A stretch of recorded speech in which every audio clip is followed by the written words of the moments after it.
Hi everyone, it's time for another video.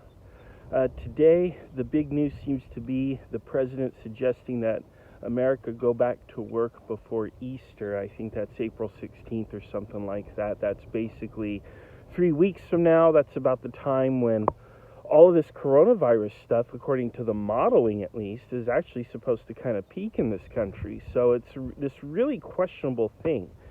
And a lot of people are really running with this because they're saying, well, this goes to prove that the powers that be in this country are more interested in profits than they are protecting people's lives. I think that's partially true, but I also want to encourage people to go a little bit easy on Trump about this, because there is a reason why he is saying something that is normally be considered pretty wacky. There's a reason, though, and he is correct that the cure is in fact probably going to be worse than the disease. But it's a real ethical dilemma, and what do you do? So a lot of armchair presidents are sitting there saying they could do better, and this reminds me of the story of Damocles and the sword of Damocles, and that's really kind of what's hanging over Trump's head here. It's this little Greek myth where the king of a city-state is doing his best to rule amid difficult circumstances, and one of the people, I guess, in his court criticizes him openly and says, I could totally do your job. And the king says, you know what, all right, I'm going to let you be king for a day, but just so you can feel exactly what it's like to be king, you're going to sit in this throne for a day, and above your head is going to be my sword, and it's going to be tied to the ceiling with just a horse's hair. And that way you can really appreciate what it's like to be king, to be in my position. And that's what it means to have the sword of Damocles over your head. It means that at any moment stuff can go wrong and you're in a no-win situation. And that's where I think Trump is in. Because the fact is, if everybody goes to work, if we sort of ignore the stay-home orders, if we carry on business as usual, then a lot of people are going to die. And if you're president, how do you justify that? How do you recover from, 2 million people died under your presidency? There's no way you come back from that. It's a no-win situation. On the other hand, if you say everybody has to stay home, and we're going to have to stay home probably as long as this stuff is around in a certain amount in our society, basically probably through the end of April, if not into May or so. And what do you do then if the government uses up its entire war chest on just the first month of keeping people at home alone? Because that's what we're looking at. We're looking at a $2 billion stimulus package to sustain the entire country as well as our big businesses during this time of crisis. The government doesn't have $4 trillion, it doesn't have $6 trillion, and here we are blowing $2 trillion on the first month alone. What happens if this goes on into 3 months? Well, I'll tell you what happens is the cure does become worse than the disease. Instead of having 1.1 million dead, you have a collapsed economy. You have a second Great Depression. You could have a revolution in this country if things get really, really nasty, which is exactly what could happen if this goes on for 2 or 3 months.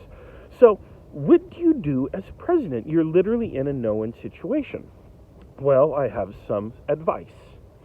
And it comes down to this. Some of you may know I have this kind of semi-professional amateur hobby, whatever, called Kriegspiel. And it's actually a war game thing where we war game situations, military conflicts. It goes back to 1812. It was developed by the Prussian army, hence the German name. And I don't need to get into what Kriegspiel is with all of you. But one of the things that Kriegspiel is designed to do is it's designed to test the character of up-and-coming officers, to test their mettle for military command. Are they really suitable? And one of the tests is very Kobayashi Maru-like. It's very much like, that's a reference for those of you who are Star Trek fans. What happens when you're put into a no-win situation? Because that's very possible if you're a military commander. You could be in a situation where there's no way you're going to win. You're just going to lose. What do you do when confronted with that situation? Well, the answer has to do with being straightforward and honest. And that's really what the president needs to do.